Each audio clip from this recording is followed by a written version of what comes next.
Good morning, good afternoon, and good evening, wherever and whenever you are listening to us. Welcome back to another edition of What Caught My Eye, your weekly breakdown of highlights and sports takes, opinions, and just overall news from the past week.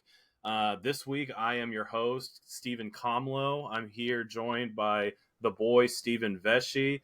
And our favorite returning guest, the great Doug Howard. Doug, welcome back to the program. Welcome back to the program, Doug. Great to be back. It's good to have you, man. It's good to have you. For those of you that are out looking for the coach, he decided to take the week off. He's on vacation. He's on island time right now.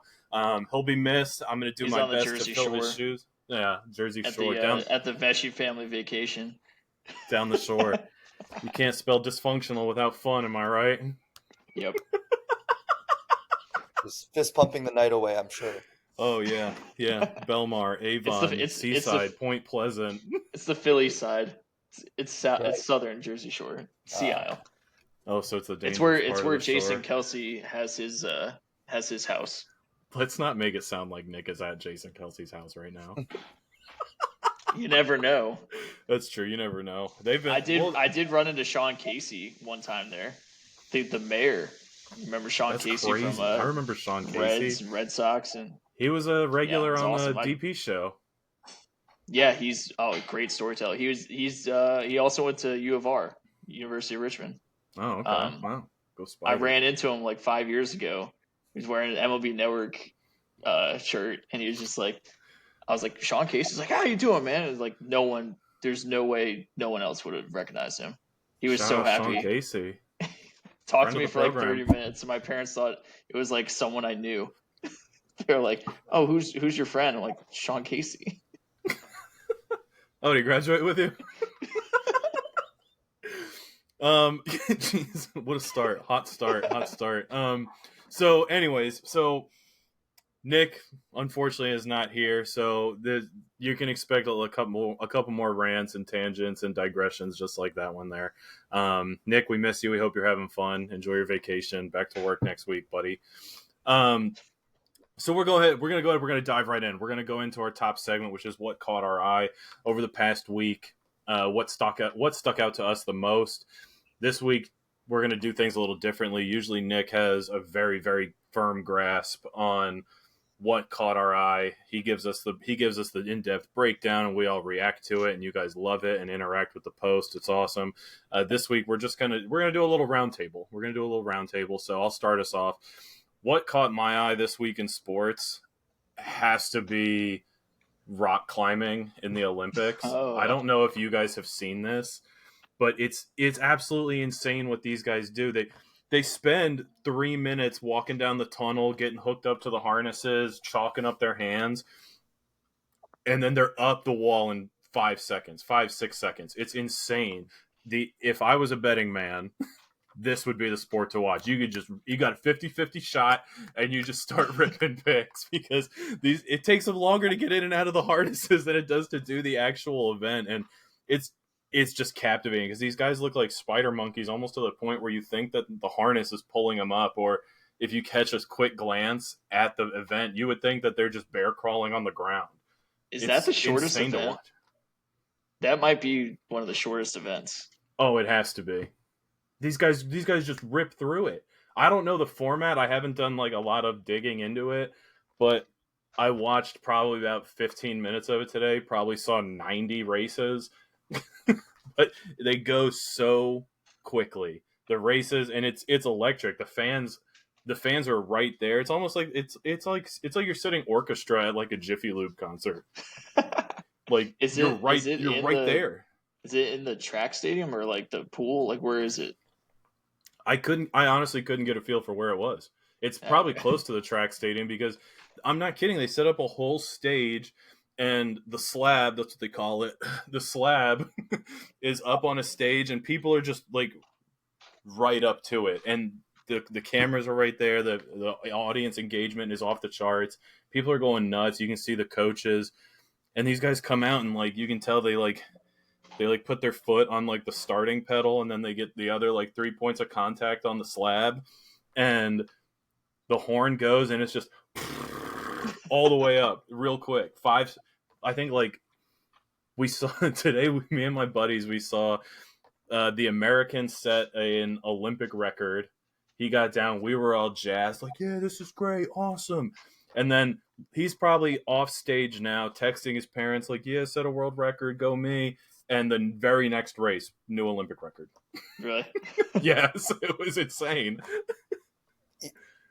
How many times do you think they could climb up the wall, rappel down, do it again? How many times do you think they could do it by the time you get up once? When I watch things like that, I'm like, all right, how many times could they do this by the time I get up one time? What would you put your estimate at?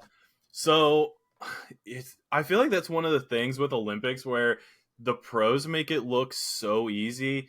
There was one I was thinking the same thing, Doug. Like, first I was like, that can't be that hard. And then I got to thinking, like, these guys are pros. I bet they would triple, quadruple lap me, because I saw one camera angle where you can see that, like, the slab is inclined. So they're actually, like, climbing up at an angle. It's so crazy to watch. So, like, 4. You think, like, 4? 4. 5? I think 4 is reasonable, right? I think set the over under at 4.5. 4.5. I think because you got to think they're getting tired by the end of it. Yeah, they'd have to get I mean, I'm not trying to, like, doubt an Olympian's endurance and stamina, but there's no way, like, if their average time is like 6.5, there's no way they're doing 5 runs in 35 seconds. No way. Do you think you can get up there in 35 seconds?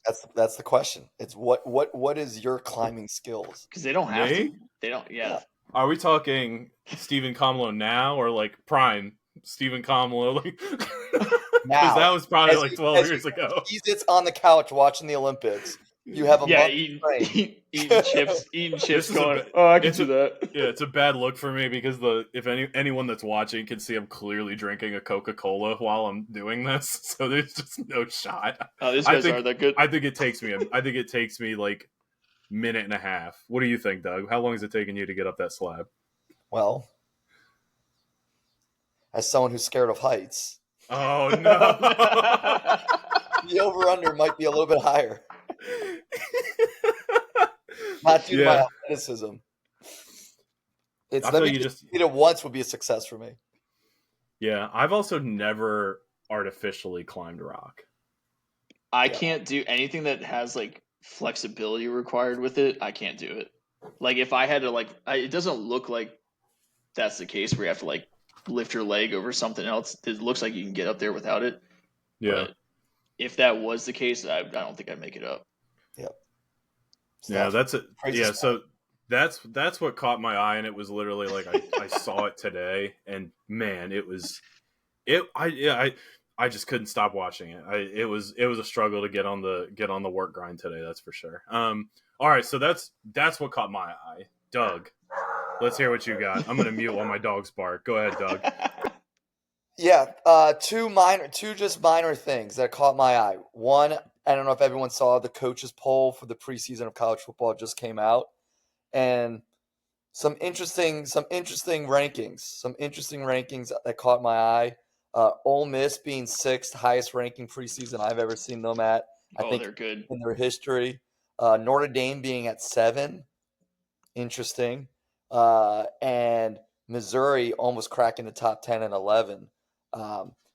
Just some interesting preseason. Rankings always mean nothing. Hot take is I don't think they should do preseason rankings for college football. That's my take because it's always ridiculous and it's always those teams that aren't ranked. It's harder for them to climb up. It gives more people the benefit of the doubt for the people who are already starting at the top. So just an interesting. The defending national championship in Michigan being 8. I really wanted to do research and see, is that the lowest ranking for a defending national champion? I wonder, we got to get our research team on there, but I wonder if there's any lowest defending national championship ranked team. I'm sure that's got to piss Wolverine Nation off. I think it's a lot of disrespect going on there, but a stronger Big Ten, losing your quarterback, losing your coach. But still, 8 seems low. 8 seems low. I get it not being top 3 or 4, but 8 seems low. Well, they lost basically their entire team from last year. I think there was like 22 guys that went to the NFL. Yes and no, Damn. but I mean, they still have the best defensive line in the country. They still got Donovan Edwards, who's a bell cow back. They still have the best tight end in the country. So I mean, they're bringing back still a lot of talent. They have the best cornerback in the country with Will Johnson, who's going to be potentially a top 5 overall pick next year in the NFL draft. So I think it's easy to just dismiss them, but it's just again what caught my eye is some of those rankings on what always seems to be always just a let's just say a crappy preseason top 25. That the preseason rankings always don't mean anything, but it's just fun to look Speaking of crappy ones, I made one. at. Okay. I had Michigan 9. Oh my and gosh. Mizzou 10. It's because of you have to look at the teams ahead of them, Doug. The teams ahead of them are ridiculous. Georgia, Ohio State, Oregon, Texas, Ole Miss, Alabama, Florida State, LSU. Michigan shouldn't be ahead of them based on all the people Well, that you lost. know what? We'll see week 2 when Michigan plays Texas, won't we? Yeah. Record. I mean, you have to. You have right now. The unknown at quarterback is. I mean, obviously they reload. They don't rebuild, and the talent of recruiting is off the charts for those top 12 teams, including Michigan. Yes, correct. I always think if you win the national championship and always the preseason rankings, I mean, until the dog takes off until someone takes you off the mountain. Yeah, I mean, I can't. And it could be in week 2. So your solution is they should be default 1. You win the national championship year. My hot take is there shouldn't be any preseason rankings, but if there were, when would you like to? No one knows anything, anyways. When would you like to see teams get ranked? Like week 4, week 6? I mean, as soon as they start playing the games, I'm okay with it. Yeah. Okay. You don't in the NFL season, you don't have there's no power ranking divisions. Yeah. Right. But I get why it has to be done. It's sometimes interesting. I bet if you go back and look at preseason rankings from years past, it's always. There's always a team that people are high on that sucks, or someone that came off the map. That's pick one this year. Who's the team this year? That sucks. That's overrated. That everybody's high on right now that you don't think deserves the hype. Utah. Yeah, absolutely, 100% Utah. Okay. I can't understand why they're a top 10 team. I mean, look at almost every preseason ranking has them somewhere between 8 and 12, and I don't really understand it. They bring back Cam Rising for his 7th year. Yes, that's correct. His 7th year in college athletics. Hell yeah. He's very good. He's a very good quarterback. He's always injured. They should have a very good defense. Continuity head coach. They're a very good team, but I don't see them as a top 10 team. Especially now with the teams we just mentioned. I mean, Mizzou's better than them. Tennessee's better than them. Notre Dame, Penn State, Oklahoma State. I could go on with teams that I think are better than Utah. I don't know why they're ranked so high. I mean, maybe I'm stupid and they'll prove me wrong, but I mean, the thing about Utah, they always are going to bring the grit. Yeah. They're always going to be strong defensively. So I think what they're looking at is they're always going to be strong defensively. Now they have their proven quarterback back. Could they run the table? Maybe. They do have a relatively easy schedule based on moving to the Big 12, but they still have to go at OK State. I don't think you win that. I mean, other than that, at UCF is a tough game. They do have a pretty easy schedule, so I can easily see them being 11-1, 10-2. Yep. But I don't think they're going to be that good of a team. Yeah. To rival a Tennessee or something like that. Yeah. I mean, I think just because Lane Kiffin always fails to, he always has good teams, but he always fails to kind of run the gamut, run the table. And so until he's proven me otherwise, I don't believe in Ole Miss. As talented as they are, as all of the amount of 5 stars they have, Lane Kiffin has always been a tremendous recruiter. But until he finally wins the big games and doesn't drop the ball in one of these situations, in one of these games. He always has the moment. He always has that national TV with the big game. Like, can he do it? And until he does it, I'm not going to be a believer. So, Yeah, no matter I how many understand 5 that. stars he has, so we'll I see. understand that. Yeah, I love this team because of who they bring back and what they did at the end of the year last year. And I mean, I'm going as far as to say I think Jackson Dart's going to win the Heisman because if they win 10 games, he's going to win the Heisman because his numbers that he's going to put up are going to be undeniable. It's going to be one of those where it's like you have to give it to him. That's what I think. The issue with Ole Miss is they brought in. I mean, they used the transfer portal to fill their needs, which is defense. And they brought in a bunch of 5-star guys and guys that are extremely talented NFL caliber players. But the issue with Ole Miss is pretty much no matter who you have on that defense, because their offense plays so damn fast and executes so well, that defense is just going to be on the field all the time. Yep. Like there is no other team in college football that executes the hurry up the way Ole Miss does. And they play faster than anyone. They execute it better. Jackson Dart's going to be amazing, but that defense is just going to be on the field forever. And it's just one of those things. Like, are you going to be able to outscore people? And then once you get into like crunch time, where it gets to like, okay, you got to win this game to get to the SEC championship or whatever, Yep. or maybe you're in the playoff and you got to win this game. Like, you're going to have to make some stops. Yep. Lane Kiffin, shut me up. One of these days, do it. I know. I mean, this is one of their years. I challenge you, Lane, if you're listening. Win the big one. You pull a Paul Feinbaum. That's right. So the college rankings, again, just getting me excited for football. So it caught my eye that officially came out. I'm like, oh my gosh, I guess it is that time. It's August. And then the second thing is I'm wearing the hat on purpose. The thing that caught my eye, Jackson Holiday raking over the weekend in his second stint up. Had another home run after a grand slam the other night. Really has come on strong on his second stint up. He went 2 for 4, 2 for 4, 2 for 3 in 3 straight games. Just fun to see a 20-year-old. Again, he is younger than every single person that got drafted in the first round in the MLB draft this summer. Yeah, it was a college heavy draft, but that's insane. Yes, he is. I know there was a high school guy. Yeah, 20 years old, and it's just good to see him. People are so quick, and I'm so tired of the sports media cycle and just people on Twitter and everywhere where these young kids come up, they don't have success right away, and people are so easily to just label a bust. The guy had 30 at bats at 20 years old, and people were like calling him, telling him that they should trade him, that he's going to be a bust. It's like, you know what? Give this kid a chance. Let him. He's going to take some lumps. So it was good to see him have some success. And not just Jackson, just because I'm an O's fan. Any of these guys, you got to give them a chance. I don't think there's been a bigger difference between AAA pitching and Major League pitching than right now. And so you got to let these guys just kind of learn. It's happened to Gunnar Henderson. It happened to Adley. Happened to Colton Cowser.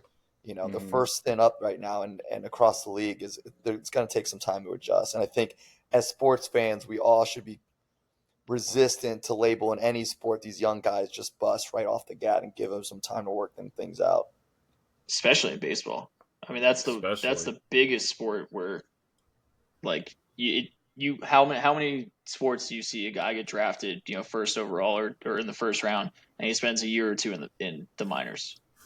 Like that doesn't happen usually. And then baseball, that happens every day in baseball. That's kind of what the sport is. It's the biggest jump from collegiate or amateur level to the pros, or even AAA, like to the majors. Like it's such a massive jump, and I don't think any other sport has that. It's always fun though when like those guys who do eventually make it up to the show and you see them like just absolutely raking. It's always so fun to watch. Like my brother went to one of the Nats games over the weekend. I showed you the pictures. He was in the like Diamond Box or whatever they're called, the Terra Club, I think they call it at Nats Park. He was sitting in the Terra Club box seats, and he texted me and was like, "Dude, have you heard of this guy James Woods?" And I was like, yeah, we saw him probably a dozen times while he was playing in Fredericksburg for the Fredericksburg Nationals. And that dude, like in the minors, obviously it's one thing to see it like the ball just pop off the bat in the minors, right? Because the like what you talked about, Stevie, the gap Showcase. between Oh yeah. the gap between the minor league pitching and the show is just so astronomically different. But when you like that dude had some pop. He's a fun guy to watch. So I'm super excited to see him playing here in DC now, finally getting up through the ranks and getting up there for all the way from summer league ball. And you have to look at with baseball too. A lot of these guys are showcase guys. So what that means is they can hit the ball. Exit velocity is through the roof. They can hit the ball a mile. They can throw it 95. They can do all these things where you're like, wow, freak athlete. Look at what they can do on a baseball field. And then the game starts to get in line. You have to, see what is the, like, can you read the ball out of the pitcher's hand? This isn't BP, right? Can you take it out of his hand? Can you go the other way? Can you do the little things that make you a ball player? And it takes a lot of time to do that. And then you're seeing just ungodly breaking stuff when you get into the show, and then you got to adjust again, right? It's the biggest game of adjustments too that we have. Yeah. Oh, 100%. Great point. Oh, you know what? Speaking of baseball, you know what I watched the other day? Bull Durham. I had to do it. Classic. I saw him. We were hanging out in Richmond, Doug, and we were talking about baseball. And sure enough, Steve was like, maybe that's what I'll do tonight. Maybe I'll go home and watch Bull Durham. And about what would you say? Like an hour and a half Probably later, yeah. He's sending me snaps of Bull Durham on his TV. Hey, you can't ever go wrong. You can't ever go wrong throwing that on at night. And no one knows what to get Millie for her wedding. We're dealing with a lot of shit. Candles are always nice. All right, let's turn 2. All right, let's turn 2. Are we? Was that Stevie? Was that what caught your eye? We're talking. No, baseball now? that wasn't. Oh, We just okay. got off on a tangent there. No, do you want me to go to mine? Yeah, let's go. Let's talk about it. All right, we'll shift to Paris for mine. Okay. Noah Lyles, the 100-meter track, is officially the world's fastest man now. He is the first American to win gold in the 100-meter sprint in 20 years. I thought that was pretty incredible. And just, also, I love seeing someone who's talking trash and is backing it up. I said this with Nick the other day, there's too many, all these, a bunch of guys in the pool, the swimmers and stuff, we're congratulating, you're finishing second, we're all high-fiving, where's the trash talking? Where's the competitiveness? I think I saw Ledecky get fired up. I was like, let's go, come on. So Noah Lyles, seeing him do that, I thought was great. Trash talking, I think, is it's definitely I need some sort of before the match type thing. I need something, especially in the juice. Olympics. This is This is supposed to peace, unity, and healthy competition. No, we're out for gold. I don't want to see anybody up there. You trained 4 years. This is for country pride, yeah, baby. You trained 4 years for one shot at this. Come on. One opportunity. Sees everything you ever wanted. All right, going back to my hypothetical, there's how many yards is 100 meters? Do we know? It's 107. It's probably a meter is what 3.28 feet. Sure, sounds great. The 109.3. How many yards a head start will you need to beat that man in a race? 40. 60. 60? That means you have to go 40 more yards?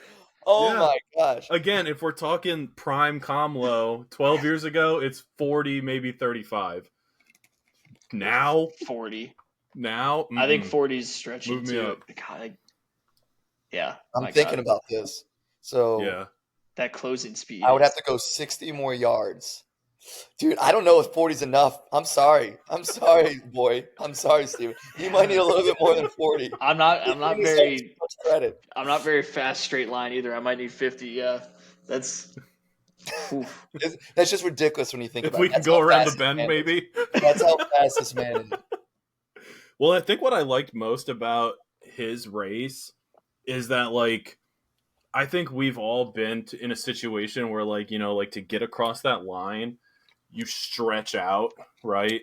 And because, I feel like we're conditioned to believe first part of the body that crosses the line, that breaks the plane, right? But in Olympic sprinting, that's not the case. It's torso. With the first person whose torso, shoulders to hips, crosses the line, that's your winner. And you see like the still shot, I think everybody saw this, where you find out he wins by 0.005 seconds, and everyone's like, how does he win? How does he win? Look at that person has their whole foot and ankle across the line. How does Noah Lyles? And he leaned into it instead of like stretching back.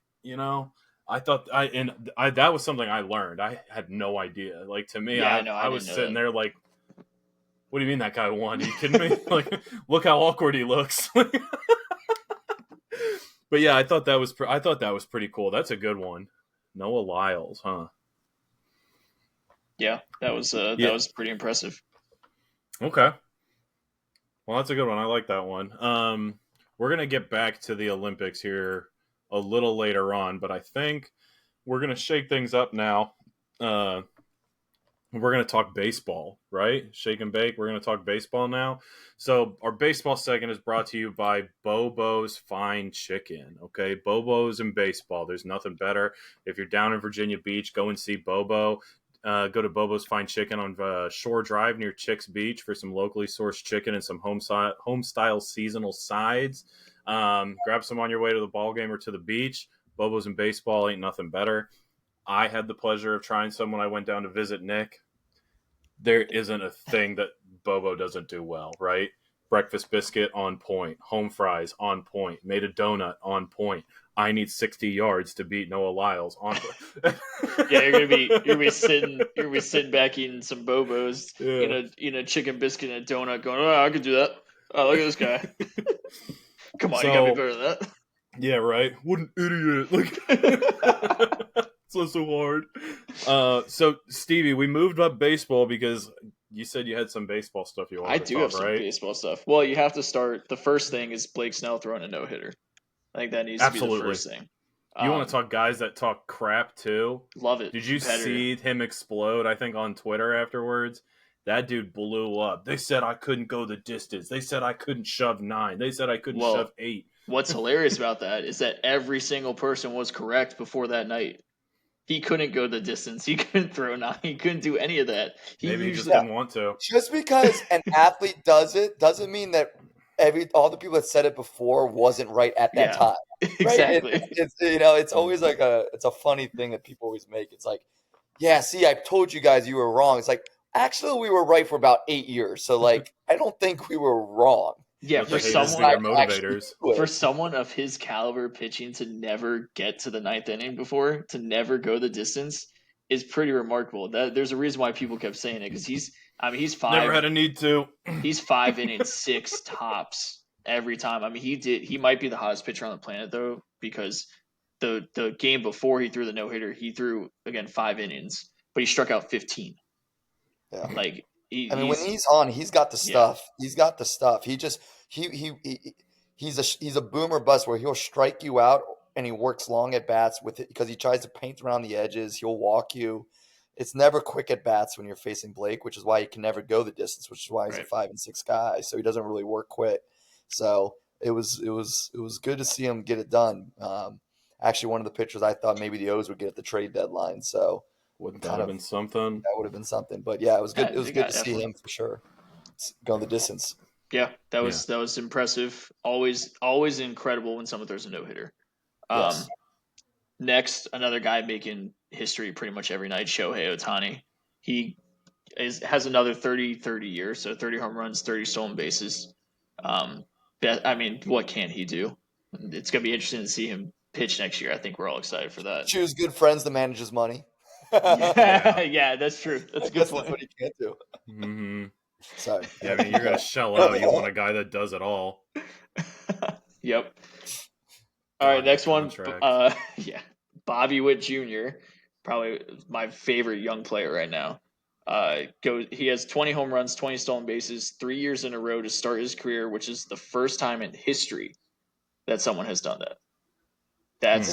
the history of this game, it's been around forever, for someone to go 20-20 to start their career for 3 straight years. And That's nuts. as long as he stays healthy, he should be able to do that for the next 5 years. Yep. I mean, why not, right? He's awesome. And it's just great that Kansas City, another small market team, gets another young player to kind of build around. It's always great to see that. Yep. In the most electrifying position, too. I mean, what a time to have just an absolute unit play shortstop when, like Stevie and I have tried to say it before, Nick doesn't like the phrase golden age, but we're in the golden age of shortstops right now. I mean, just look at the talent pool for the shortstop position. It's insane. And to have Kansas City have the top one, maybe arguably one shortstop in the league is awesome. Yes, I love the young shortstops right now. I mean, Gunnar, Bobby Witt, Ellie De La Cruz, O'Neal Cruz, and then my guy, this next one, Tyler Fitzgerald. If you don't know him, you might want to put on some of his games. He plays for the Giants. He is a rookie that got called up this year. He has hit 11 home runs in a 17-game span. Oh my! He is pretty good. You know the other person that did that for the Giants? Barry Bonds. Barry Bonds. Yeah. Nailed it. So he's a 26-year-old rookie, I believe, he's out of Louisville. The Lou. Yeah, the Lou.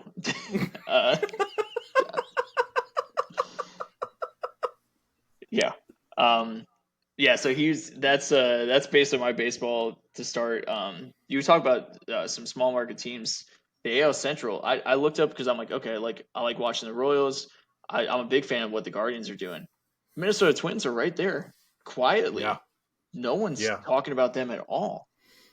It's pretty interesting to see. The AL Central, who going into the season, everyone thought would be mediocre at best, actually has a lot of talent and some good teams. I mean, the Guardians, first time I really dug into the Guardians was this weekend, and they're impressive. They're impressive. They get on base. They work good at bats. They have one of the best bullpens in the league. A couple good young starters. I mean, they are definitely going to be a tough out when it comes to postseason play here. Oh yeah, and it was really fun to watch those guys play. And like you said, Kansas City's great, Minnesota's great. I think as a society we haven't talked enough about the White Sox. Yeah. I mean, I can't believe I think it is a disgrace of what they're putting on the field every day. Their losing streak is 21. Right? Able to buy him a drink. Unbelievable. It's bad. Remarkably bad. That's it's almost like you have to try to do that in baseball. Like I said, and it's really weird. I don't think I made that comment. We haven't talked enough about us as a society as a whole. I mean, I remember when teams were this bad, it would be in everyday news. Everyone would talk about it. Like when the Detroit Tigers had that horrendous season, every day it was like, where are they at compared to the Mets teams from back in the day?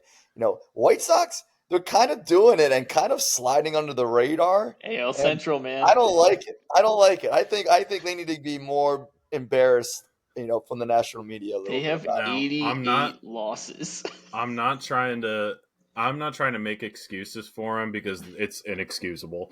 But do you think part of the reason why it doesn't get talked about mainstream enough is because A, the Yankees are doing very well and that's always good for baseball, and B, I think I saw a stat earlier today that there's no team that's on track for 100 wins right now.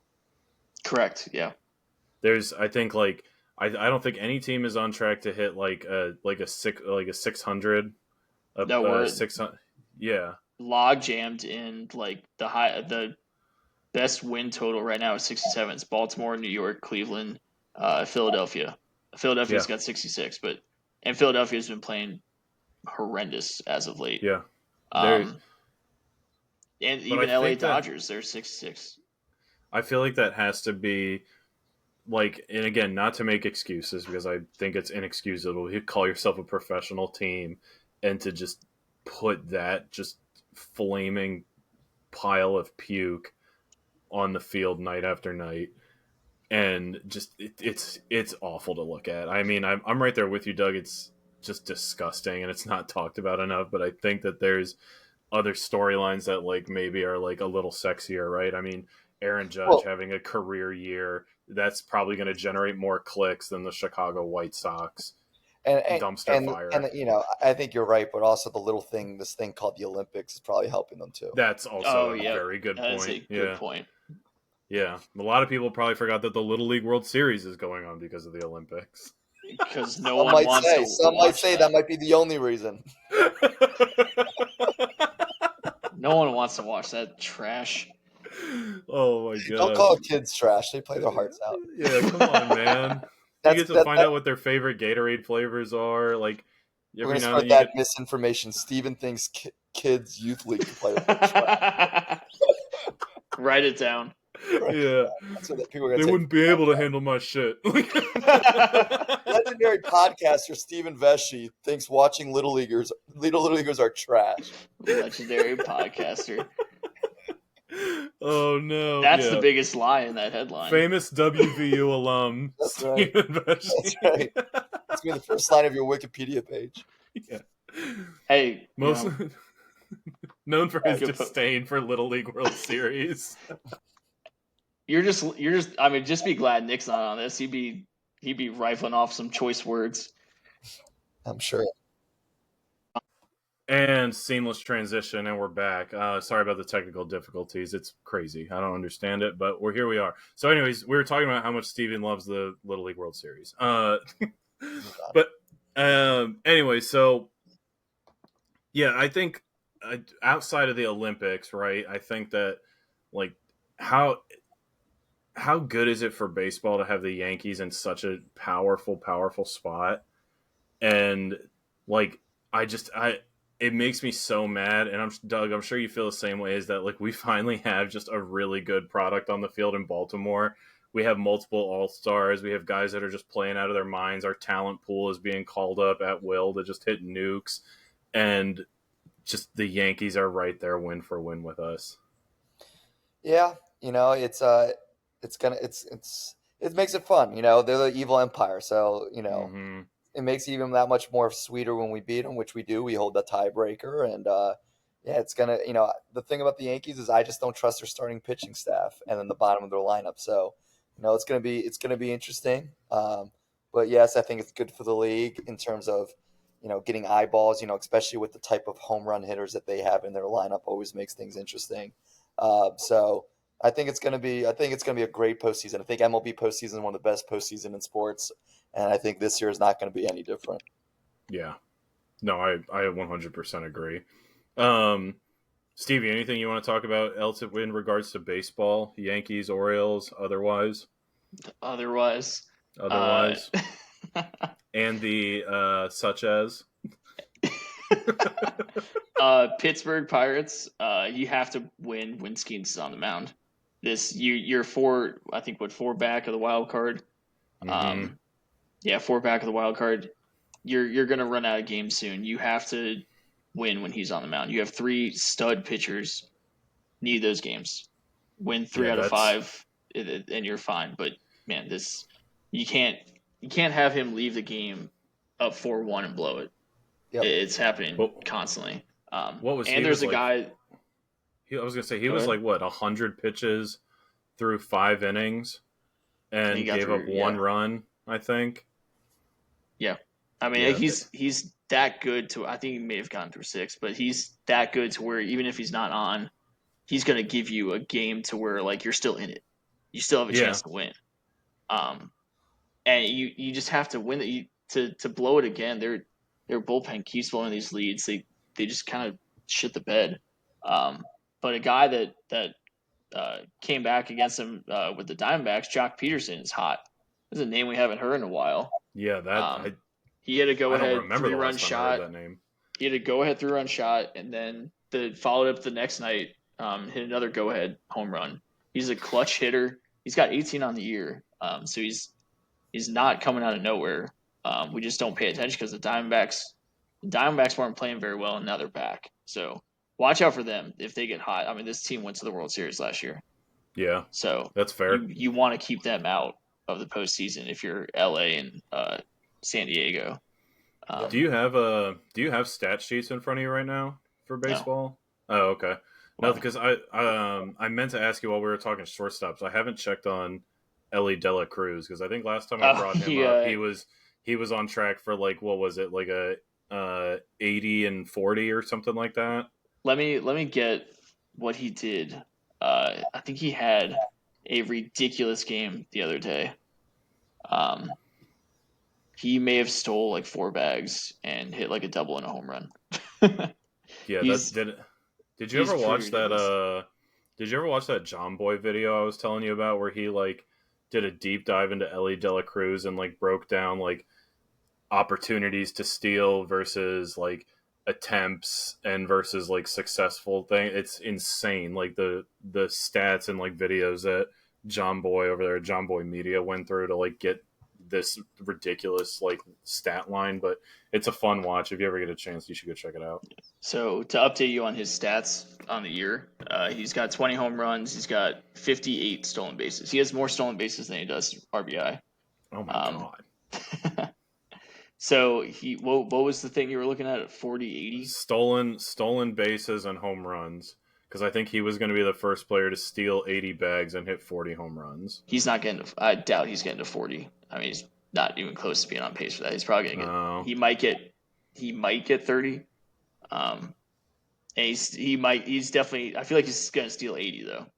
I mean, he's got 58 right now. I did want to bring back up my prediction from the start of the year. Santander. And I predicted him to lead Tony Taters to lead the American League in RBI, which he's not going to.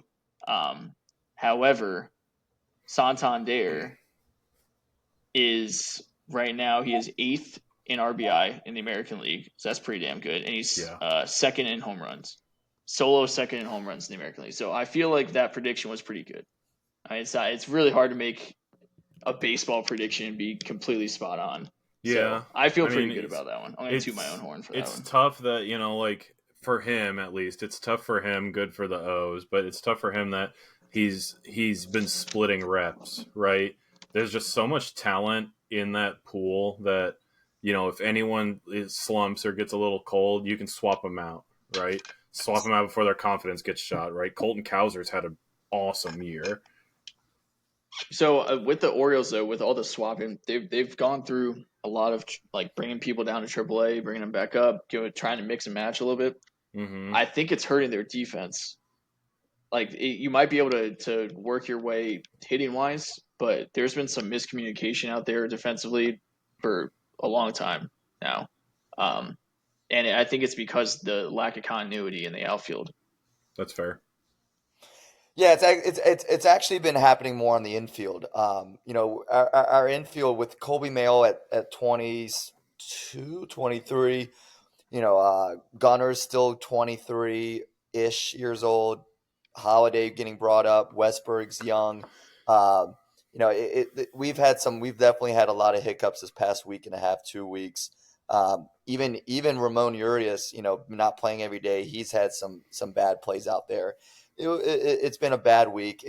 I think long term it's gonna work itself out. They're just gonna have to go through when you call up these young guys, especially in their first few weeks of playing. They're gonna have some, like you said, miscommunication. There's gonna be some errors in the field. Definitely not as strong, but hopefully the bats make up for it. With the young bats and them progressing here. Santander has actually been playing almost every day. It's been mostly Mountcastle, O'Hearn. At first base, it's a lot of been platooning. Mullins and Cowser in the outfield, with Hirschstead as well out there. He hasn't been playing well in the outfield, which is why he got sent back down. So, yeah, we'll see. It's definitely a cause for concern. They definitely need to get better if they want to make a chance at getting to the World Series. Like you said, that's going to be costly, especially in the postseason when runs are at a premium. Yes. And it's definitely a concern. To say it's not a concern of mine, it would be a lie.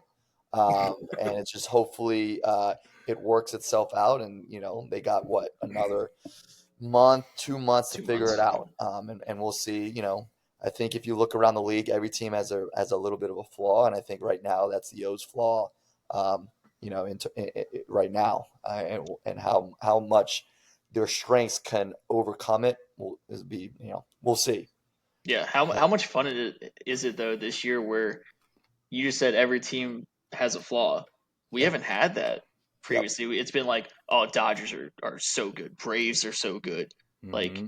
all these teams were like, oh my god, look at them on paper, like they're ridiculous and they're winning 110 games.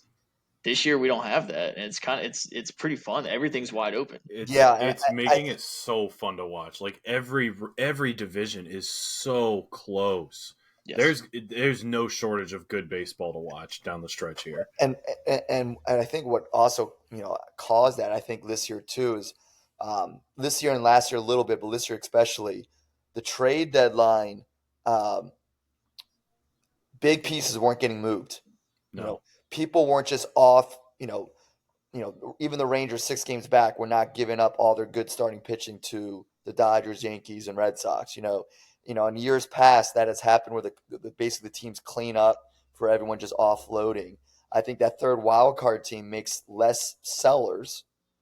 So the Rangers thought they were still in it. So they were like, I'm not going to give you a Nathan Eovaldi. There's Mm-hmm.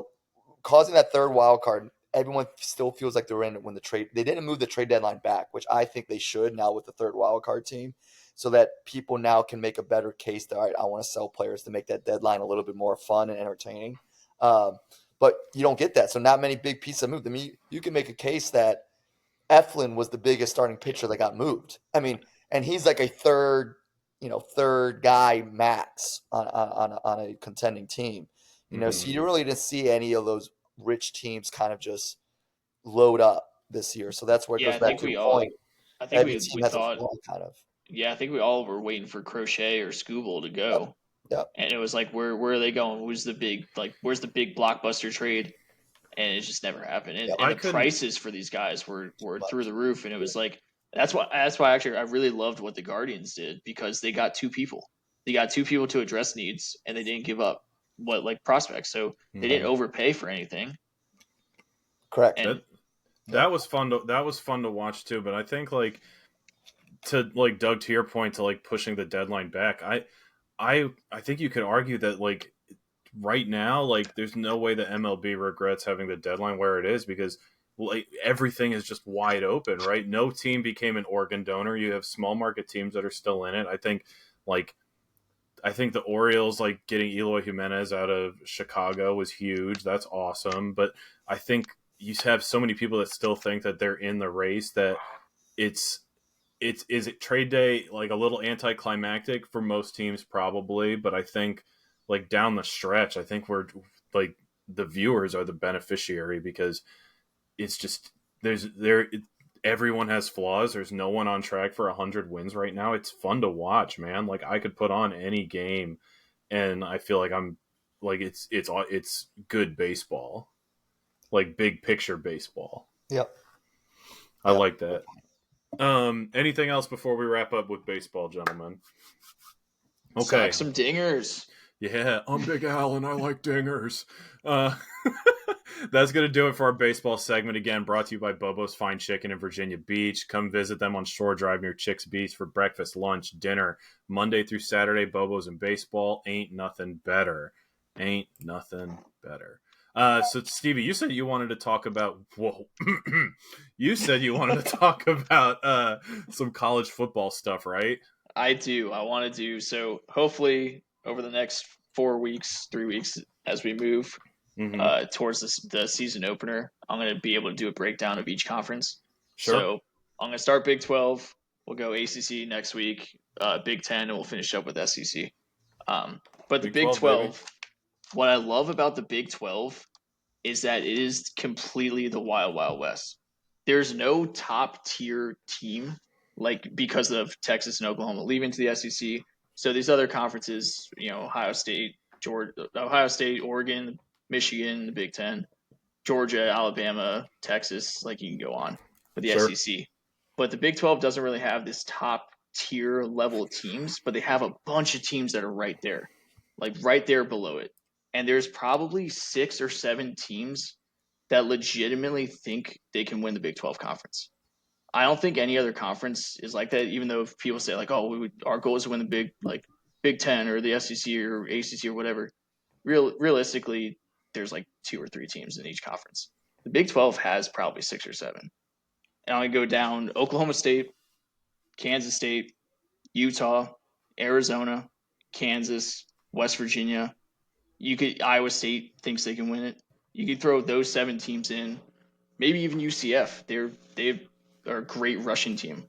So also what I love about the Big 12 is that it's no longer the spread you out, throw the ball 70 times every day, like what we saw 10 years ago, where Patrick Mahomes has 70 pass attempts. Mahomes versus Baker. If you've never seen that highlight, look it up. It's pretty ridiculous. Like I think Baker threw for like 600 yards and Mahomes threw I think 70 pass attempts, something ridiculous.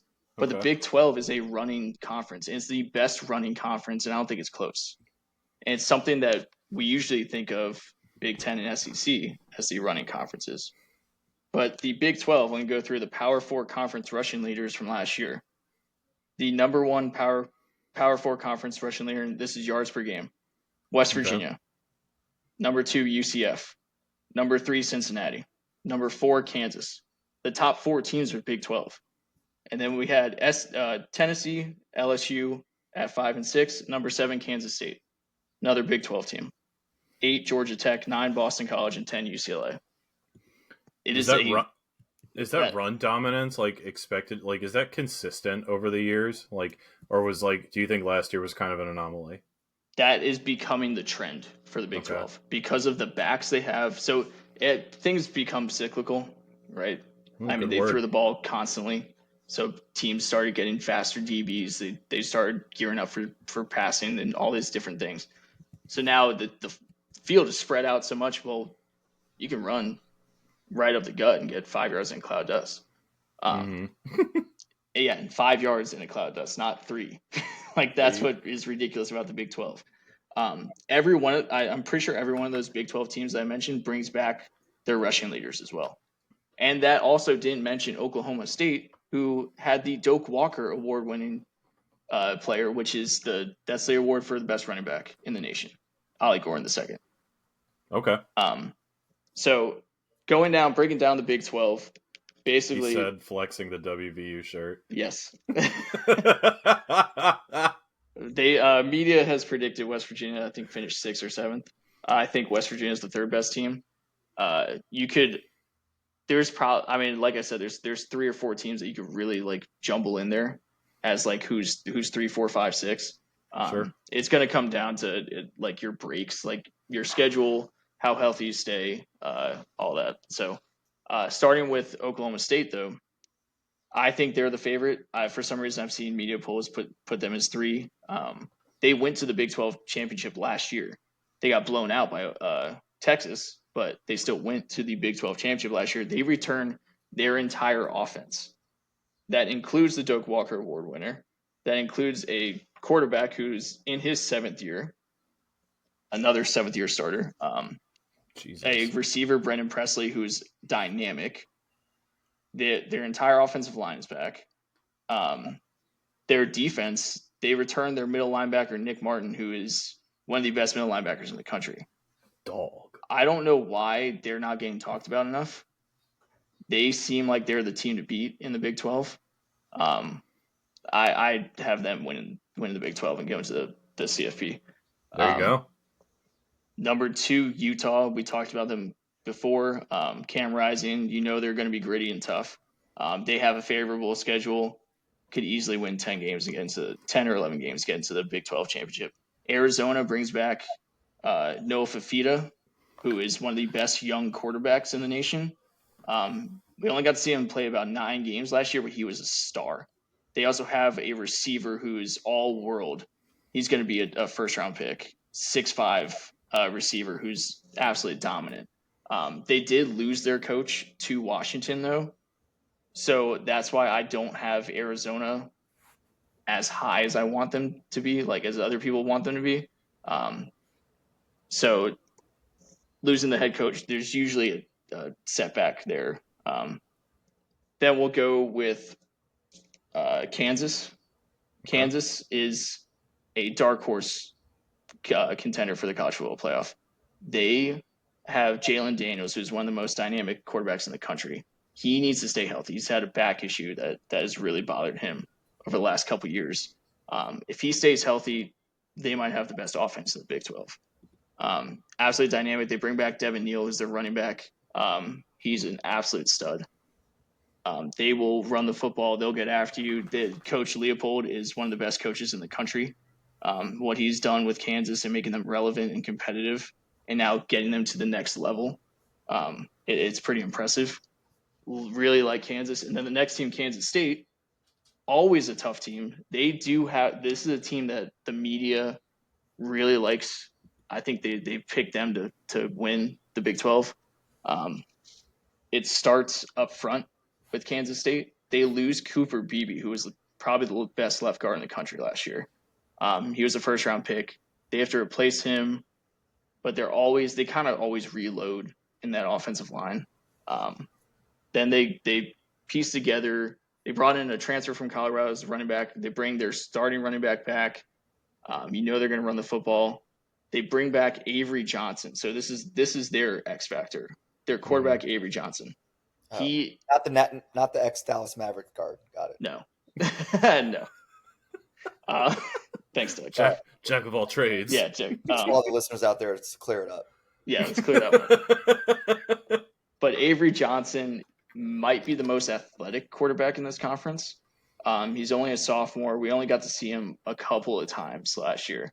He has star written all over him. I don't know if it's this year, though. He's going to have to go through some growing pains being the quarterback, some accuracy issues, all of that. But he is a game changer at quarterback. And then to wrap up the Big 12, my West Virginia Mountaineers. They legitimately have the best roster they've put together since 2018. This is a team that brought back pretty much the entire offense, including Garrett Green, who's a star in the making. You might see him if their offense takes the step from like good to great to elite.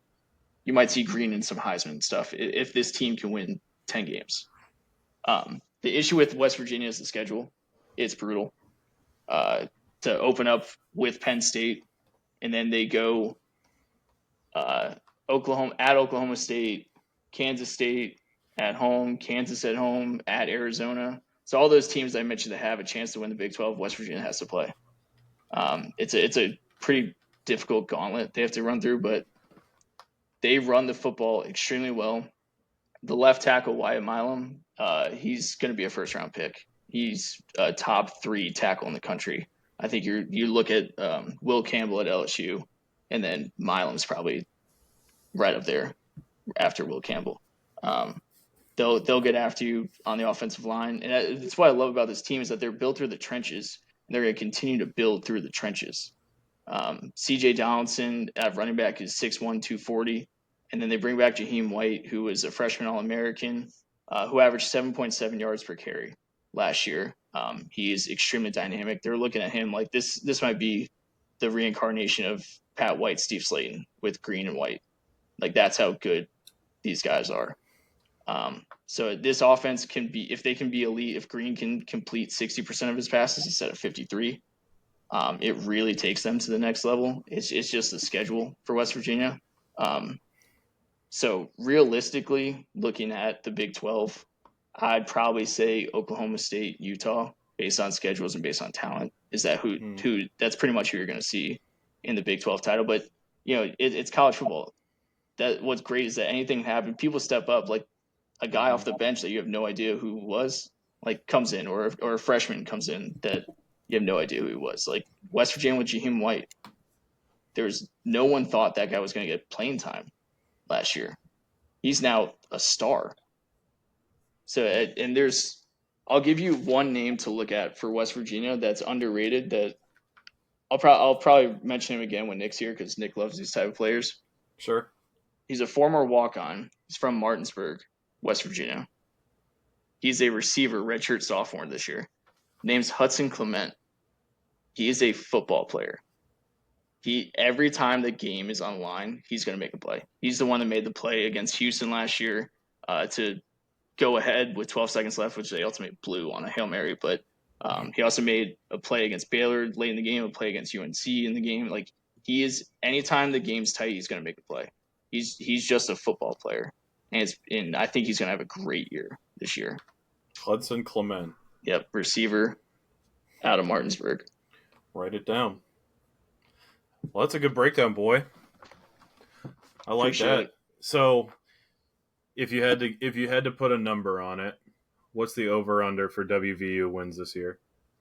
I would say 8.5 is the number. I've seen a lot of sportsbooks have it at 6.5 based on the schedule, and they don't look at the roster the way I look at the roster.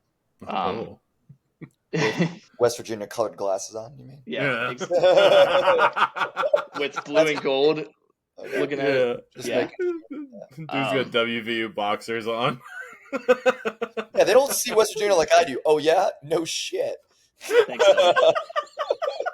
Thanks, Doug. So you're cashing the over on that 8.5? I think a great year for West Virginia is 9-3. Okay. Based on the schedule. I can be objective, Doug. I just follow this team more. So I know the roster more. He's our beat reporter. Yeah. I would probably say I'm just saying what all the listeners are thinking. Yeah. Well, yeah. Oh, you should see me get into it. Tech fans on the OLX account. Yeah, that's a crazy one. I'll get into Tech next week. Doug, you got any issues with that Big 12 breakdown and highlight? No, a great breakdown. I feel way more educated on the Big 12 for sure. Yeah, there's a couple of teams too that are going to give you just nightmare fits. Iowa State, UCF, and Texas Tech. Texas Tech has Taj Brooks as one of the best running backs in this league. As all the running backs I just mentioned, Taj Brooks is right up there with the top. Texas Tech always just feels like people want them to be good and they just never take the step. UCF. Iowa State. I mean, when you play Iowa State, you better strap up your chin strap. You know they're going to compete. Iowa State is a team that a lot of people are high on, and the reason being they returned the most production in college football. They went 7-6 last year, but they have an extremely young team, and Rocco Becht, the quarterback, is only a sophomore. He had a great year as a freshman, and he's actually, I don't know if you knew this, Doug, but Rocco Becht is the son of former West Virginia great and Jets great Anthony Becht. Look at that. Tight end. Wow. Well, the head coach Matt Campbell. I mean, he's a great coach. I mean, he is good. He's a great coach, and you can never count that team out the way they're coached on any given Saturday. And I'm surprised he's still there. Honestly, I mean, every year when coaches' vacancies go out, he's always a hot name. Yep. If I was a big time program, I would hire him because the way he develops 3 stars and to win the games with the amount of lesser rated stars, and I would take a chance on that guy if I was a bigger program with these hires. But so yeah, I agree. It's going to be an interesting conference for sure with and whoever gets hot, whoever can play consistent is going to be the one that wins it, I believe. Yeah, I think you're going to have to get lucky in this conference based on your health, based on how the schedule falls, like what time you get someone. Like you might get someone just on an off day. Yep. Or like a bad break or a travel schedule or whatever it is. This is what makes the Big 12, I think, the best watch in college football this year is because it's so nuts. We like we talked about with baseball, how everyone's jammed up there. Big 12 is going to be like that. And you might look at it and go, well, how good are these teams? It's still extremely high level football. These teams are really good. They're just not loaded with 5-star talent like a Georgia or a Texas or Ohio State.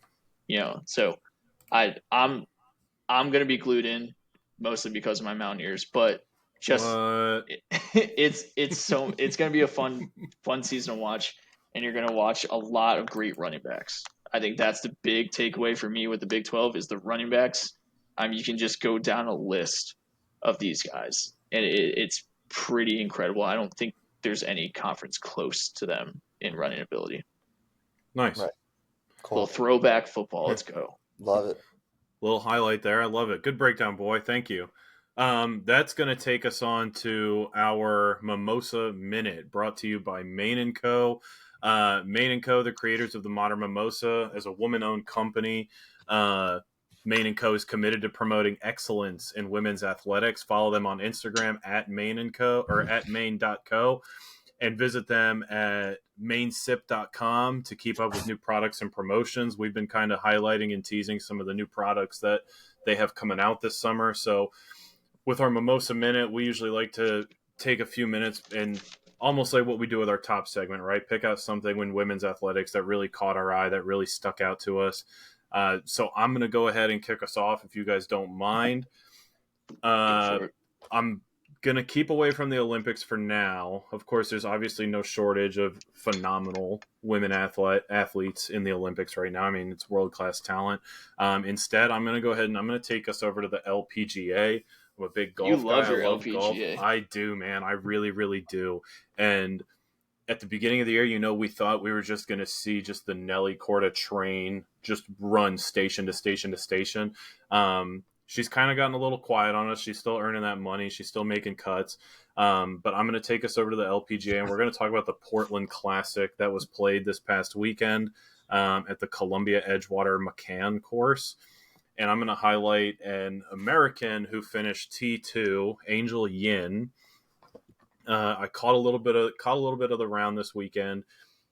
Looked awesome. I mean, she had a phenomenal round. She shot a -4 on the last day, finished 2 strokes off the lead. T2, I mean, it's awesome to watch. The LPGA is great. I saw this because I've been trying to keep up with our girl, Lauren Coughlin from UVA. UVA, that's right. Lauren Coughlin from UVA. She finished T9 at -17. It was a fun event to watch. I mean, we're kind of getting down the stretch here towards the end of the season, the end of the professional golf season. So I do like to keep up with it. And I think one of the reasons why I'm drawn to the LPGA is because outside of it just being golf is just because, I mean, I think we're getting into the time where I think that just women's golf, I want to see some more mixed events in terms of golf. If you remember, I think it was last year where we saw some mixed events. We saw Brooke Henderson and Lexi Thompson, I believe, compete in a couple charity tournaments. And as the season comes to an end, I think we'll start to see some more mixed events coming up. But Angel Yin and Lauren Coughlin, 2 Americans that finished pretty high up on the leaderboards in the LPGA. Angel Yin finished in T2. But that's really what caught my eye for my Mimosa Minute. Either you want to go next? Doug? Yeah, I mean, I did think major kudos and props to our girls' women's U.S. national soccer team for getting a big win today against a tough Germany squad. It took them extra time to do it, but they came through again in the clutch. And, this team's a lot of fun to watch. I have some friends who kind of got tuned out from the U.S. women's national team based on their last appearance on the world stage. Some people from that team, I think, got too big. Their ego got in the way, and they didn't. At the end of the day, didn't play great. Didn't even make it to the championship of the World Cup, and a lot of ego. People weren't playing hard. There was a lot of selfishness, and this team is different. For anyone who hasn't seen them and whoever got turned off from their teams from the past, from the last world stage. This team is young, exciting. They're playing together. They're playing with no ego.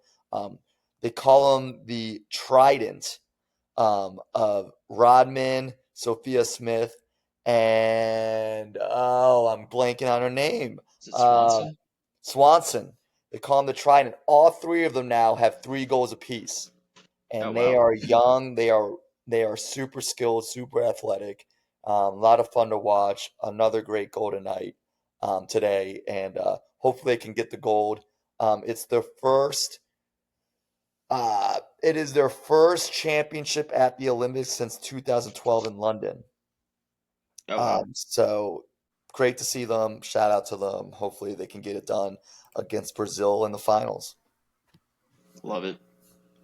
Yeah, right. That's going to be a fun one to watch. I'm very excited about it. And a special shout out because I think a lot of them don't, they get kind of swept under the rug sometimes because they're not the goal scorers. But Rose Lavelle, our midfielder, if you want to talk about controlling the field of play, watch that girl play. She does all the little stuff. My favorite player on the squad for sure. From Wisconsin, by the way, she's a Badger. She's like the floor general, right? I mean, I've always liked watching her. everything runs through her, and she kind of gives me that Andrea Pirlo vibe, right? Where like she's on the pitch and the team just has a different feel and calmness about them, and like she knows when to press the urgency button, she knows when to press the pace. She has a good sense of where her teammates are. I mean, she's electric. I love watching Yeah, her, and I don't. she's You're she's right. like I don't think she gets the credit she deserves. no, and she's like Modric, Modric from Croatia and all those teams. Yeah. If you have an elite center midfielder, it just makes everyone's job that much easier. Oh, 100%. By the way, 100%. you mentioned Swanson. Do you know who her husband is? No, Dansby Swanson, no way. shortstop for the Cubs. Yeah. Oh, really? Mhm. I don't think I knew Oh, that. That's awesome. yeah.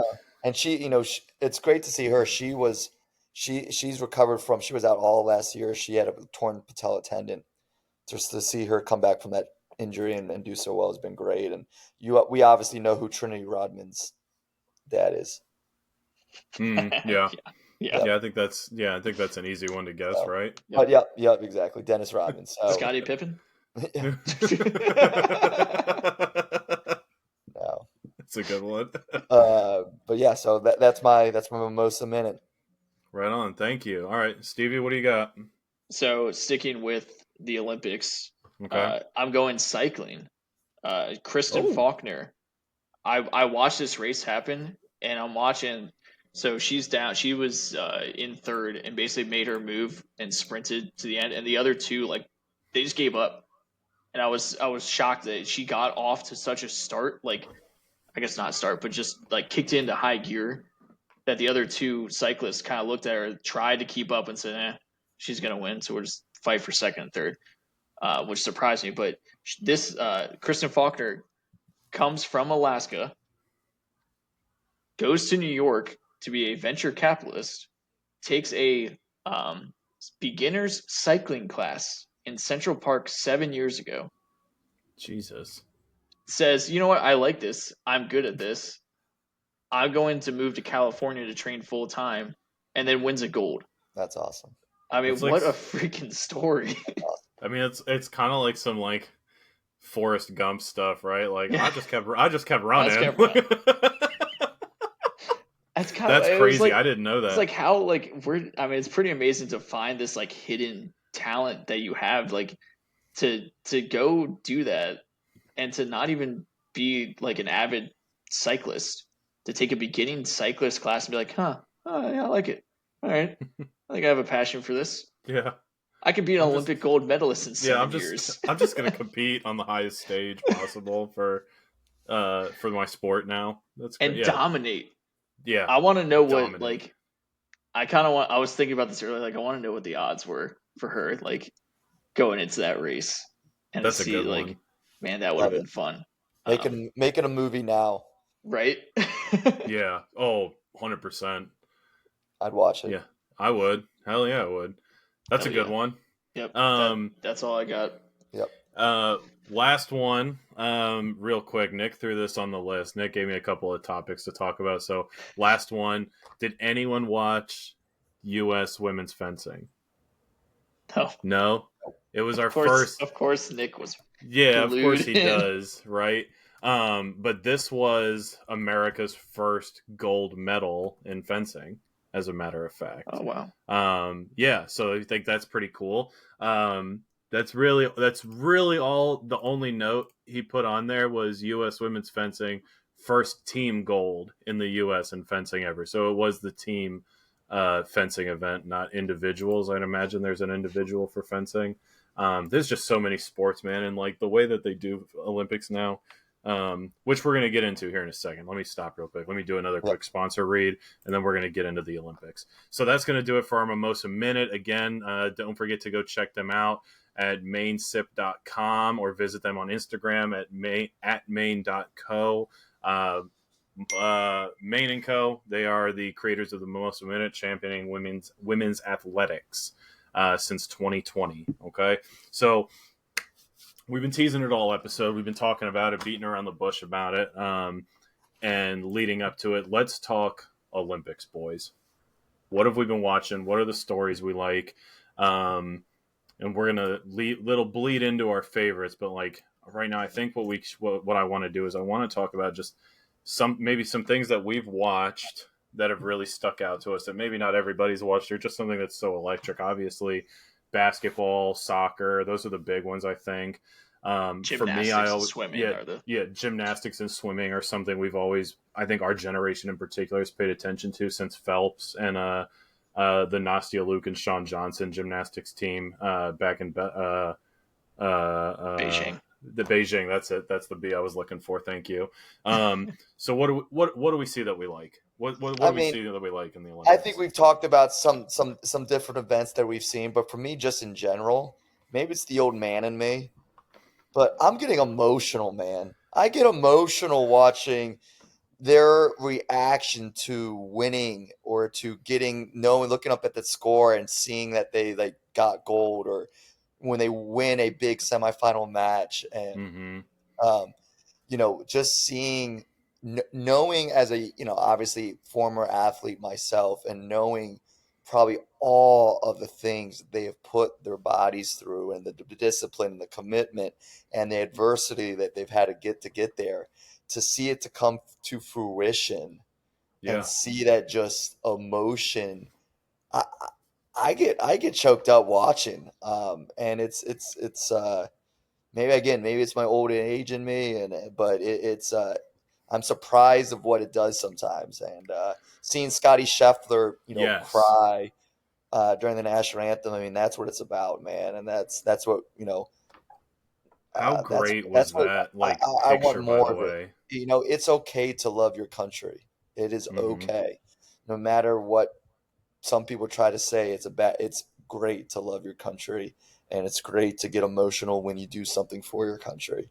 Um, and And I so think that like the that's my Olympics, general feeling. inspiring feelings and like provoking feelings like that, Doug. Like I don't think I wouldn't say it's the old man in you, because I like the few like medal events and medal rounds that I've watched, I've kind of gotten a little like choked up and have had this like same sense of like pride, right? And I really think that's what I'm overcome with. And I think that picture of Scotty, a guy who won another Masters, who won another Players, who uh, has just had an absolute tear of a year on the golf course, like, and for him to win the Olympic gold, honestly, is probably like one of the least shocking things to come out of the Olympics this year, because I honestly think it was expected, but to see someone of that caliber, of that standing, of that renown, to be up on the podium, hand over the heart, his like box in one hand, the medal around. I mean, and just to see him just tear up, I think that's like I got emotional watching that. Yep. It was something, that's for sure. But no, I agree. I think that was a good one. I loved watching the golf. I think Olympic golf is a special watch. That's for sure. Yeah, I wasn't expecting that to be like what I was glued into. Like Mm-hmm. I mean, I think maybe recency bias coming right off the British Open Yeah. and then coming into that. Um, but as I'm watching that, and I'm looking at, I'm like, oh man, Rom's running with this. Like, I just I hope we get something good. Like, hope someone like Xander comes back into this, and then Xander fell apart. And I was Mm-hmm. like, oh gosh, here we go. Like, I want this to be competitive. And I'm looking down there, and I see Scotty at 14. I go, I can't believe like how he's always in it every single time. He is the best tee to green player we've seen in a long time. And Mm-hmm. it's incredible watching. It's like even when it's just one putt goes in, you're like, there he is. It's over. Like Scotty's coming after. What ties a course record to on the final round to win? Crazy. Yeah. Unbelievable. He's awesome. That's competitor. Yep. And like I think like the other side of that too, if we can just stick with golf for one more quick second, and like you see the stuff that happens, like for the other people that were like, very grateful and very honored to be there. Like look at someone like Tom Kim, right? Oh yeah. Young stud of an athlete, excited to be there, proud to be there, and finishes outside of the podium. And I'm sure there's extenuating circumstances. I've heard rumors about why he was like actually really crying after the Olympics.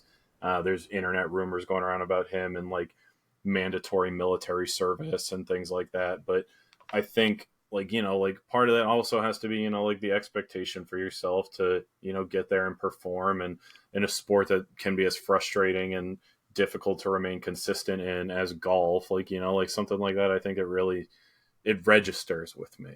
Right. But yeah, golf was a good one. I'm glad you brought that one up, Doug. All right. So what else, Stevie? Let's talk about the Olympics. How, Something how that you've about noticed in the Olympics. how about the Joker beating Alcaraz? The Golden Slam. The Golden Yes. Slam. We literally were on here what a month ago or something, going, oh my gosh, that like Wimbledon felt like the passing of the torch to Alcaraz. Like every part of it, like man, like Alcaraz is so good. Joker's getting up there in age. Like Alcaraz just whooped his butt on Our like in sincerest Wimbledon. apologies to the Joker. Yeah, sorry, Holy. Joker. I mean, it's different when you play for your country, right? Oh my It's gotta be. goodness. He went through the top Spanish players in the world, like back On to the back clay. on the clay court. Joker, baby. Yeah, Nadal and then Alcaraz, which a lot of people are saying that might be the last Nadal Djokovic match we see, which is sad to think about, right? End of an era. Doug, you're You muted, muted, buddy. Doug? There it You, is. he's not done. He's gonna keep playing. Now, maybe his last Olympics, but he got his Olympic gold. That was a thing he never got, and you could tell how much it meant to him, and that was something he really wanted to have in his career. But I don't think that's the last we've seen of him. Let's just say that. Never count him out. If you haven't learned anything yet, you too. Yeah. Yeah, I mean, But no, that might be goodness. I mean, like, for Nadal though, right? Like, it might. What do you think, Doug? Do you think that could be the last like Djokovic Nadal matchup we see? Possibly. Yeah. Possibly. It's going to come down to Nadal, I think. I think he's going to be the first one to leave the arenas, and for lack of a better term. Yeah. So, we'll see where he's at after all this. Yeah. I think something else that I noticed was our. Did you guys see our 4x400 mixed relay team by any chance? First heat, they set a world record on the first heat for our mixed relay team. I think the mixed events have been especially fun to watch, right? I mean, where else do we get to see something like that? The only thing that really comes to mind is tennis, when you see mixed doubles, right? Where you see like men and women professionals competing on the same plane. The mixed events have been especially fun for me to watch. I've really liked it. I agree. Yeah, that's been a really fun one. And then I think something else that I talked about rock climbing earlier, and how that's been like one of my like after today, it's one of my go-to things to watch for Olympic sports. But have you guys watched any of the kayak slaloms? No. Oh, buddy, dude. All right, let me break it down for you real quick. I need to YouTube this real Let quick. me like give you some context here. So the kayakers are up on this like inclined podium with almost like a gate that you see like almost at like horse races, keeping their kayak up on this like ramp. The gates drop, they go nose first into the drink, and it's just like whitewater kayaking in this course, and they have like poles that they have to slalom around, but then they also have beams that they have to barrel roll under. Dude, I'm watching this on YouTube right now. This is amazing. It's so much fun to watch, dude. I've had so much fun watching kayaking. Why is this not in prime time?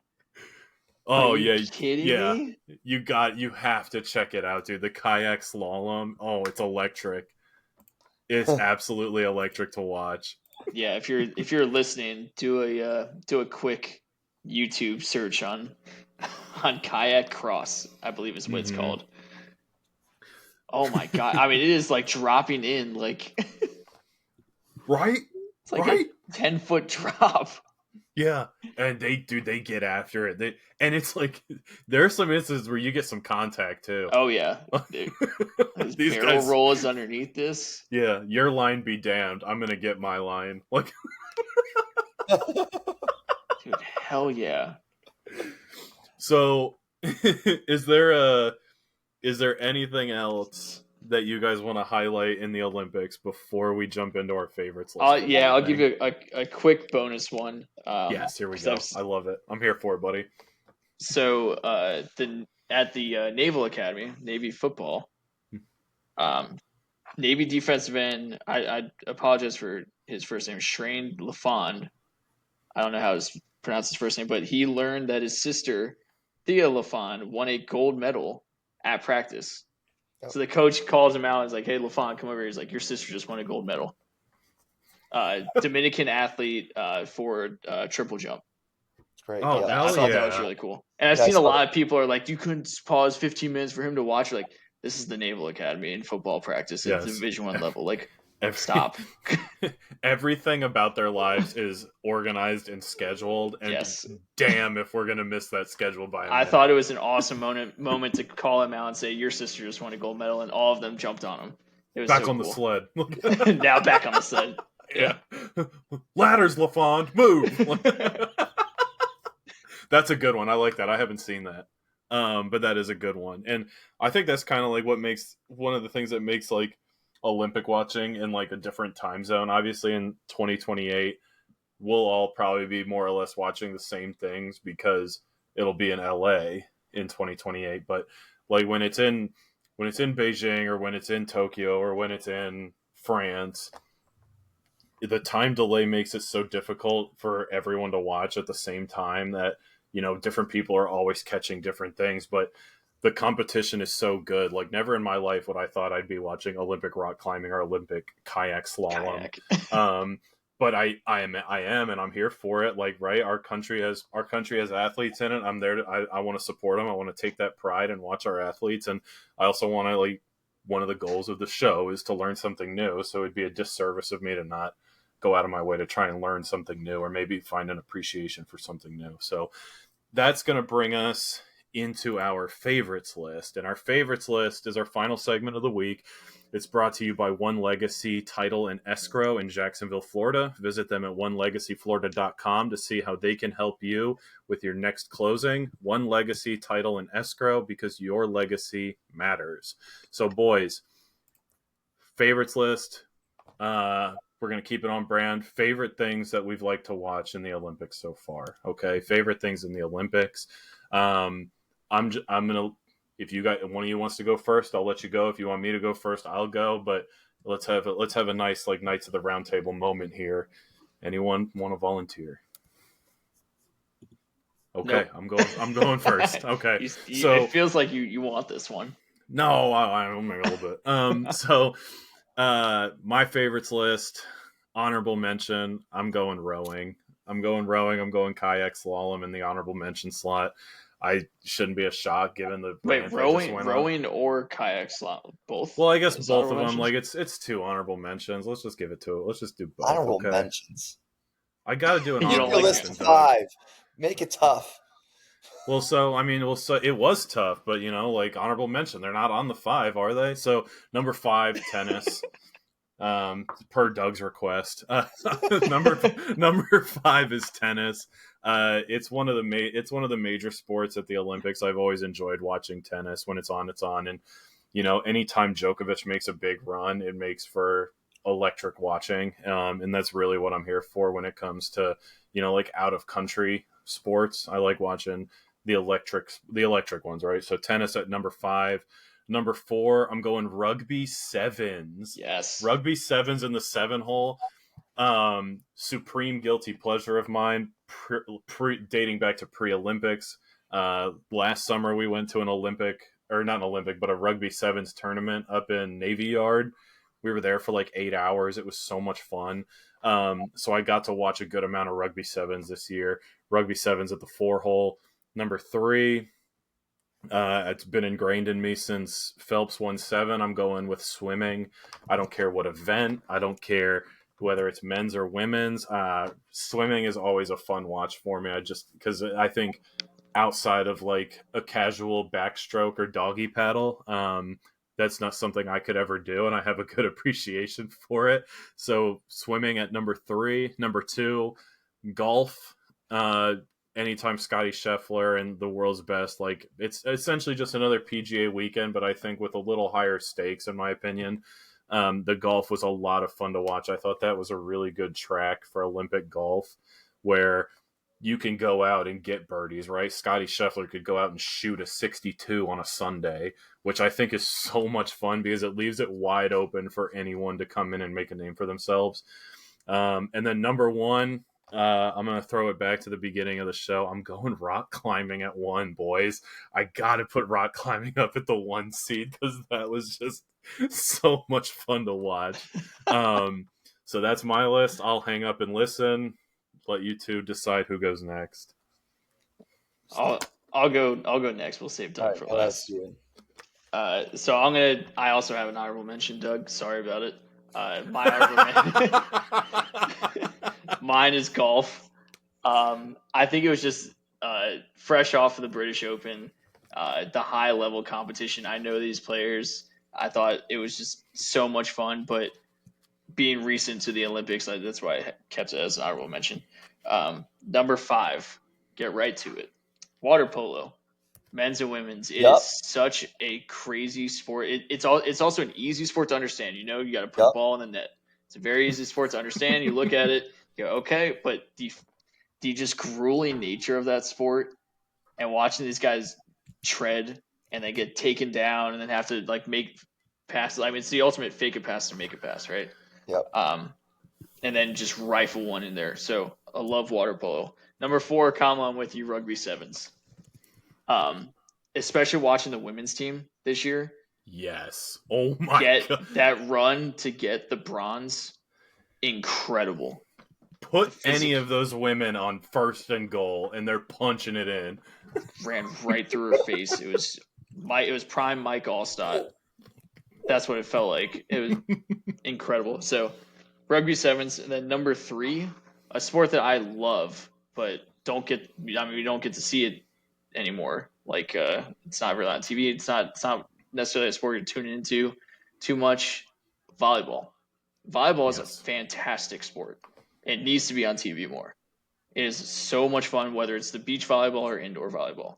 There's so much stuff going on. The athleticism, the coordination, the intelligence level, all of the angles you have to take, setting your teammates up, all of it. It's awesome. The hustle plays you make.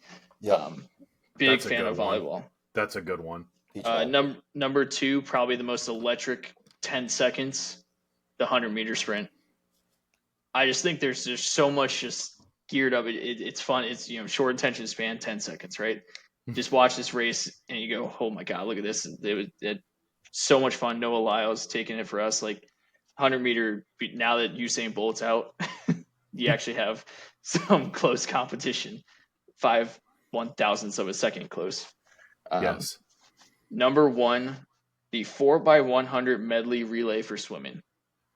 Ooh. I love that event. I think it's so cool. It is probably, in my opinion, I think it's the most intense event there is.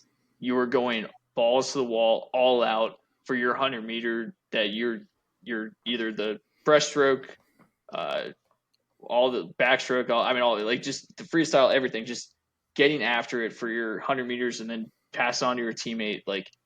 The intensity for that 100-meter medley is awesome. The 4x100 medley.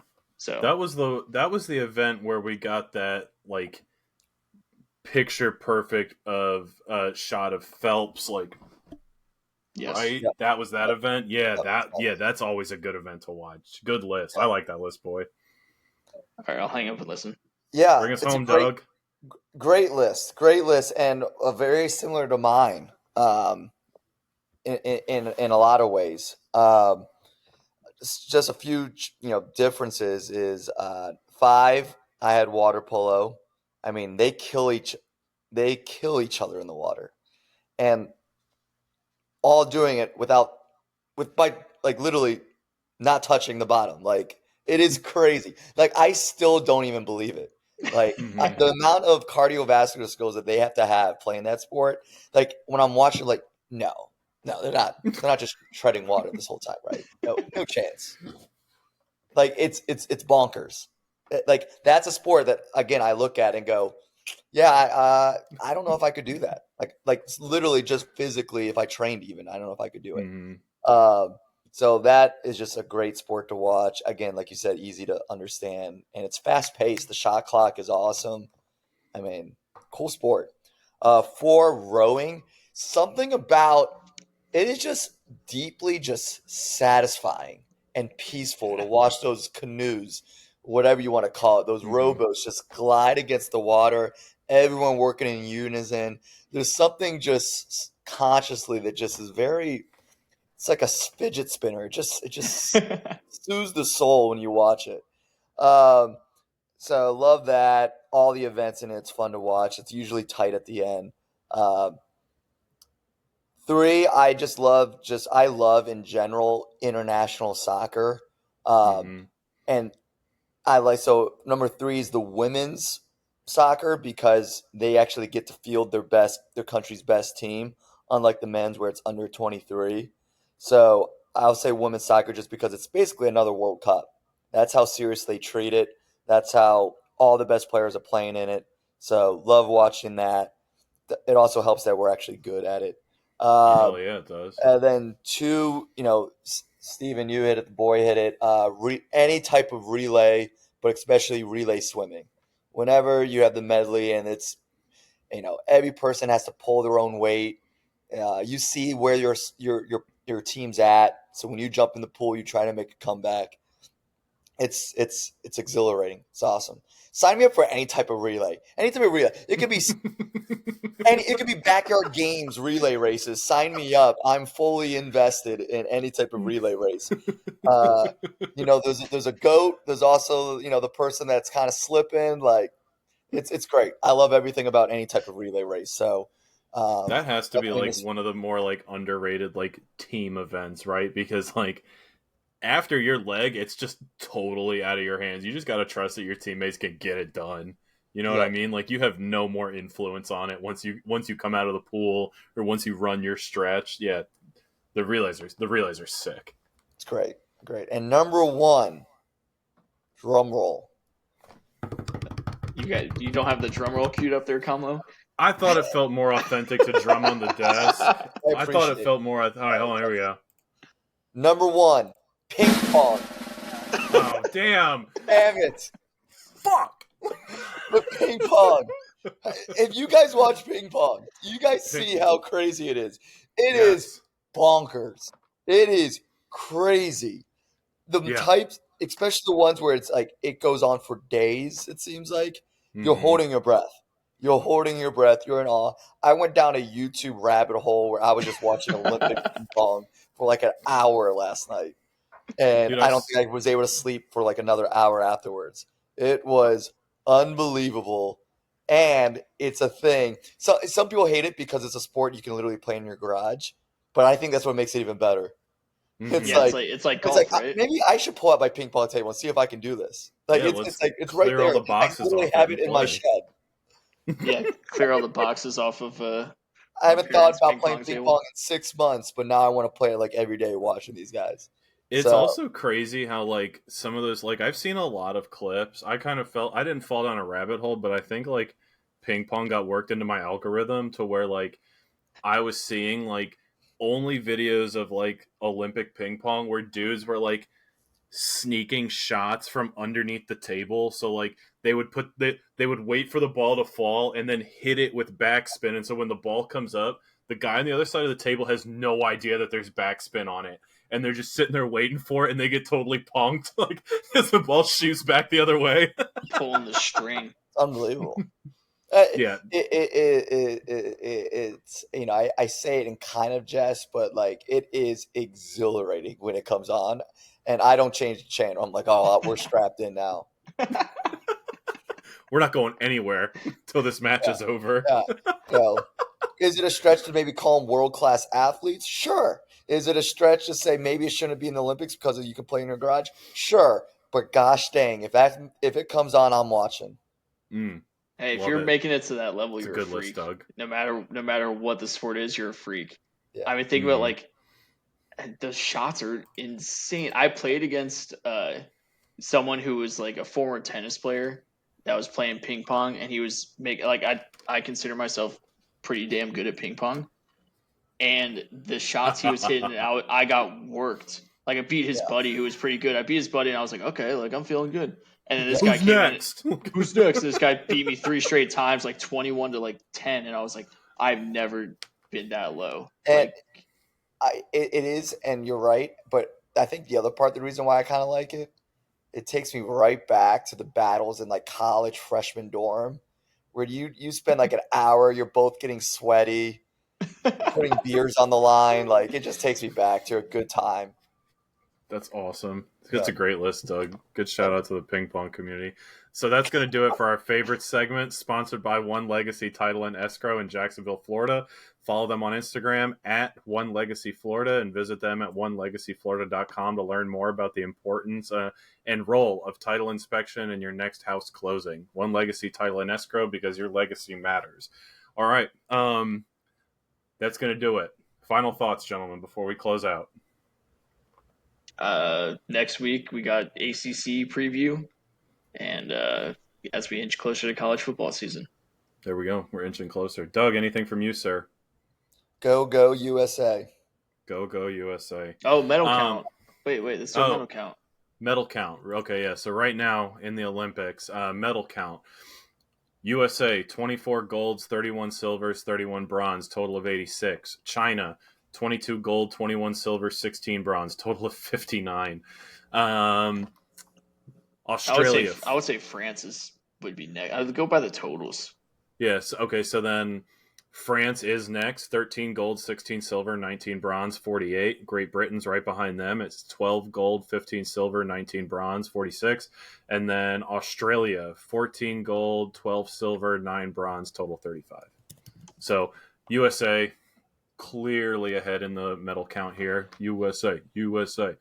Land of the free, home of the brave. But that's going to do it for our show, What Caught My Eye. Thank you all for those of you who stuck around through the technical difficulties, the digressions, the rants, all of it, our WVU colored glasses. But we really appreciate having you all here. Don't forget to check us out on Instagram and X, formerly known as Twitter, at WCME_sports. Check out our website, WCMEsports.com.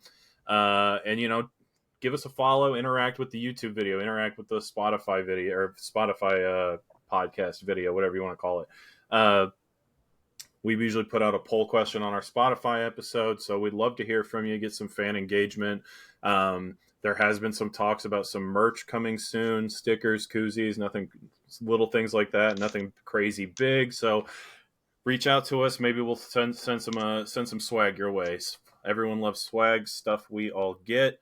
But thank you all very much for sticking around. Doug, thank you for being here from Evo Basketball. We appreciate you taking the time out of your busy schedule during the Olympics and during peak training season to hang out with us and talk shop. Loved having you on, buddy. Absolutely. Always. Anytime. Always down to party with y'all. Hell yeah. All right. Well, everybody, take care of yourselves. Be decent to each other. Take care, Guatemala. We'll see you all next week.